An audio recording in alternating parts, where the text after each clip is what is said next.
السلام علیکم ناظرین، میرے چینل منتخب احادیث میں آپ کا استقبال ہے۔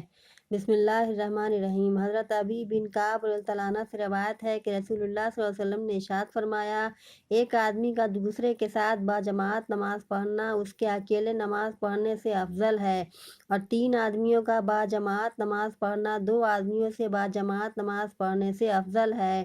اسی طرح جماعت کی نماز میں مجتمع جتنا زیادہ ہوگا، مجمع جتنا زیادہ ہوگا، اتنا ہی اللہ تعالیٰ کو زیادہ محبوب ہے۔ بسم اللہ الرحمن الرحیم۔ حضرت ابو سعید خدری رضی اللہ عنہ سے روایت ہے کہ رسول اللہ صلی اللہ علیہ وسلم نے ارشاد فرمایا، جماعت سے نماز پڑھنے کا ثواب 25 نمازوں کے برابر ہوتا ہے، اور جب کوئی شخص جنگل بیابان میں نماز پڑھتا ہے اور اس کا رکوع و سجدہ بھی پورا کرتا ہے، یعنی تسبیحات کو اطمینان سے پڑھتا ہے، تو اس نماز کا ثواب 50 نمازوں کے برابر پہنچ جاتا ہے۔ ابو داؤد کی حدیث۔ بسم اللہ الرحمن الرحیم۔ حضرت ابو درداء رضی اللہ عنہ فرماتے ہیں کہ میں نے رسول اللہ صلی اللہ علیہ وسلم کو یہ ارشاد فرماتے ہوئے سنا، جس گاؤں یا جنگل میں 3 آدمی ہوں، وہاں باجماعت نماز نہ ہوتی ہو تو ان پر شیطان پوری طرح غالب آ جاتا ہے، اس لیے جماعت سے نماز پڑھنے کو ضروری سمجھو۔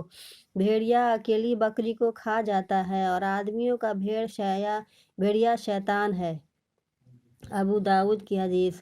بسم اللہ الرحمن الرحیم۔ حضرت عائشہ رضی اللہ عنہا فرماتی ہیں کہ نبی کریم صلی اللہ علیہ وسلم جب بیمار ہوئے اور آپ صلی اللہ علیہ وسلم کی تکلیف بڑھ گئی تو آپ صلی اللہ علیہ وسلم نے دوسری بیویوں سے اس بات کی اجازت لی کہ آپ صلی اللہ علیہ وسلم کی تیمارداری میرے گھر میں کی جائے۔ انہوں نے آپ صلی اللہ علیہ وسلم کو اس بات کی اجازت دے دی۔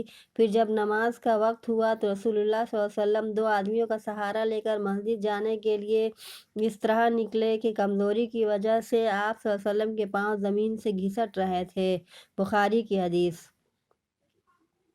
بسم اللہ الرحمن الرحیم۔ حضرت فضالہ بن عبید رضی اللہ عنہ سے روایت ہے کہ رسول اللہ صلی اللہ علیہ وسلم جب نماز پڑھاتے تو صف میں کھڑے بعض اصحاب صفہ بھوک کی شدت کی وجہ سے گر جاتے، یہاں تک کہ باہر کے دیہاتی لوگ ان کو دیکھتے تو یوں سمجھتے کہ یہ دیوانے ہیں۔ رسول اللہ صلی اللہ علیہ وسلم جب نماز سے فارغ ہوئے تو ان کی طرف متوجہ ہو کر فرمایا، اگر تمہیں وہ ثواب معلوم ہو جائے جو تمہارے لیے اللہ تعالیٰ کے یہاں ہے تو تم اس سے بھی زیادہ تنگ دستی اور فاقے میں رہنا پسند کرو۔ حضرت فضالہ فرماتے ہیں کہ میں اس دن آپ صلی اللہ علیہ وسلم کے ساتھ تھا۔ ترمذی کی حدیث۔ بسم اللہ الرحمن الرحیم۔ حضرت عثمان بن عفان رضی اللہ عنہ فرماتے ہیں کہ میں نے رسول اللہ صلی اللہ علیہ وسلم کے ارشاد فرماتے ہوئے سنا، جو شخص عشاء کی نماز جماعت کے ساتھ پڑھے گویا اس نے آدھی رات عبادت کی، اور جو فجر کی نماز بھی جماعت کے ساتھ پڑھ لے تو گویا اس نے پوری رات عبادت کی۔